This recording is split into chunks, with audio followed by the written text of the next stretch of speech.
Good morning.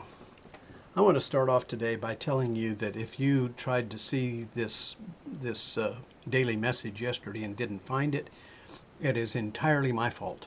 I did not make a daily message yesterday, and the reason is very simple. I simply did not have time in the last part of last week and the first part of this week to get that done.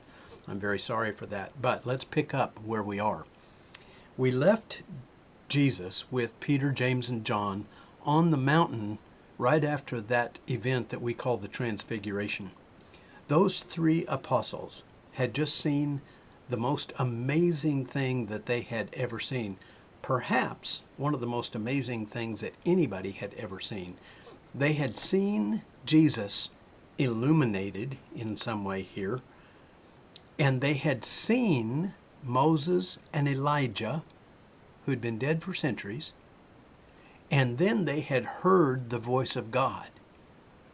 I can imagine that they were overwhelmed with what they had just seen. I can also imagine that they were itching to get down the mountain and tell the other apostles, and probably anybody else who would listen to them, about what they had just seen. This was such an amazing event that they had to go tell somebody about it. But then, as they're descending, Jesus said to them that he didn't want them to tell anybody about this until he had risen from the dead. Okay, two things here. First of all, what? Don't tell anyone? Are you kidding me? How can they not tell somebody about this? How can they not go down and just immediately spread the news about what they had seen? How could they possibly keep quiet about that? Well, this brings up a question about whether they actually kept quiet about it or not. We really don't know. We know that on some other occasions, Jesus had done some miraculous things, and he told the people that were involved not to tell anybody about it, and they seldom were quiet about it. In the cases that we read about, most often the people immediately went out and started talking about it because they could not hold it in. Well, how much more so on this?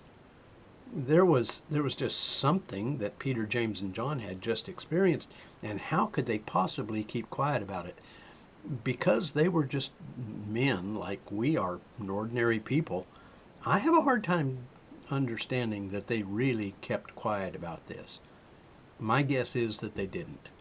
But we'll never know until we get to heaven and we can talk to them about this. My guess is that it was just such an overwhelming experience that they could not keep it quiet. Now, we know that indeed Jesus had given this instruction before, but some things, how can you not talk about them? And so, I don't know, maybe they went back and shared with just a few people about this. We do know that when this whole thing had happened, that they were so filled with awe that they had already been ready to build an altar for Elijah and for Moses and for Jesus, but they were directed to listen to Jesus. What an event. What an amazing event. And then there's this other thing. What did he mean by don't tell anybody until he had risen from the dead? What is that? Now, we understand exactly what happened because we get to look back and read the whole story together. But keep in mind, they didn't. And rising from the dead? How can that be? Was he really going to be resurrected from the dead? Evidently, they weren't really convinced that that was a literal sort of thing, because we know that when Jesus was crucified and was dead and was put into the tomb, that these very apostles and the others really showed no signs of understanding that he was going to be resurrected. And so What a puzzling thing for him to have said. And they had to have talked among themselves about this. And even if they didn't share it with anybody else, Peter, James, and John had to have had further discussion about this. What does he mean by that? And then, as they're coming down, Peter, James, and John asked Jesus about Elijah. They had just seen Elijah. They had seen Moses and Elijah. And they were reminded perhaps of the prophecy that the prophet Malachi gave. We find it in Malachi chapter 4, verse 5. The prophecy that Elijah must first come, preparing the way for the Messiah was what that was all about. And so they were asking about this. They were believing, evidently, that Jesus was the Messiah. But what about this Elijah thing? Was this that they just experienced? Was this Elijah coming back? Or was there something else? Had he already come? And if he had, how did they miss that? Well, Matthew 11:14 tells us that John the Baptist was the fulfillment of that Malachi prophecy. And when John the Baptist came, they knew that was, well, now they are looking back at it, they were to be taught that was the fulfillment of this very prophecy that was given.